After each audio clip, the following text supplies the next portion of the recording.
নমস্কার। সকল দর্শক ও শ্রোতা বন্ধুদের জানাই আমার আন্তরিক ভালোবাসা ও শ্রদ্ধা। জগতের মহত্তম ধর্মাচার্যরা অত্যন্ত সরল ও প্রাণের ভাষায় অনেক সময় গল্প এবং রূপক কাহিনীর মাধ্যমে তাদের উপদেশ ব্যক্ত করতেন। শ্রীরামকৃষ্ণ এর ব্যতিক্রম নন।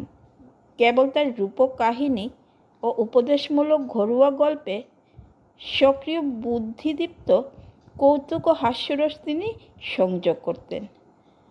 অতি সহজ হলেও ওই গল্পগুলিতে শ্রী শ্রী ঠাকুরের সর্বাত্মক আধ্যাত্মচিন্তা প্রকাশ পেয়েছে। তিনি যে কি মুখে বলা যায় না। তিনি বাক্যের অতীত। নেতি নেতি করে করে যা বাকি থাকে, আর যেখানে আনন্দ সেই ব্রহ্ম। একটি মেয়ের স্বামী এসেছে। অন্য সমবয়স্ক ছোকরাদের সহিত বাইরে ঘরে বসেছে। এদিকে ওই মেয়েটি ও তার সমবয়স্কা মেয়েরা জানলা দিয়ে দেখছে। তারা বরটিকে চেনে না। ওই মেয়েটিকে জিজ্ঞেস করছে, ওইটি কি তোর বর? তখন সে একটু হেসে বলছে না। আর একজনকে দেখিয়ে বলছে, ওইটি কি তোর বর? সে আবার বলছে না। আবার একজনকে দেখিয়ে বলছে, ওইটি কি তোর বর? সে আবার বলছে না। শেষে তার স্বামীকে লক্ষ্য করে জিজ্ঞেস করলো, ওইটি কি তোর বর? তখন সে হাঁও বলল না, নাও বললে না।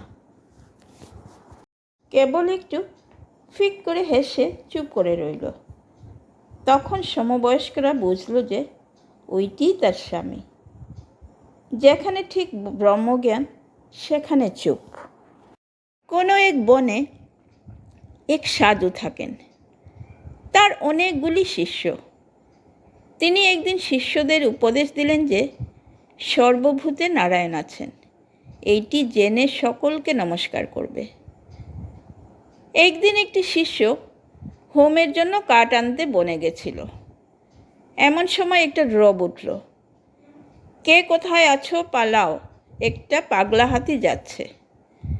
সবাই পালিয়ে গেল, কিন্তু শিষ্যটি পালালো না।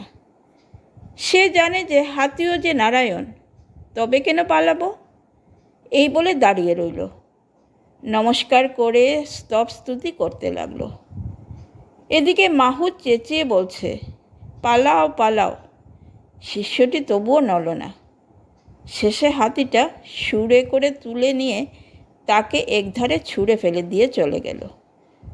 শিষ্য ক্ষত বিক্ষত হয়ে ও অচৈতন্য হয়ে পড়ে রইল।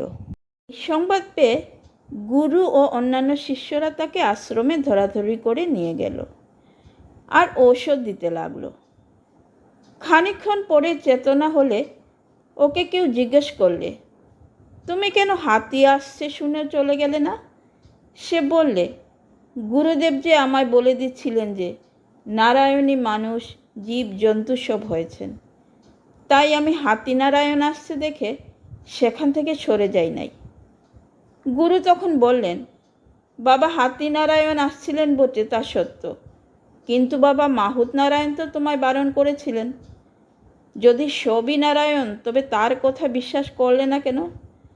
মাহুত নারায়ণের কথাও শুনতে হয়। সাধু অসাধু, ভক্ত অভক্ত, সকলের হৃদয়ে নারায়ণ আছেন। কিন্তু অসাধু অভক্ত দুষ্ট লোকের সঙ্গে ব্যবহার চলে না, মাখামাখি চলে না। ঠাকুরের কাছে এটাই প্রার্থনা, তার উপদেশ আমাদের প্রত্যেকের জীবনে খুব সহায়ক হয়ে উঠুক। ভিডিওটি দেখার ও পাশে থাকার জন্য আপনাদের জানাই অসংখ্য ধন্যবাদ।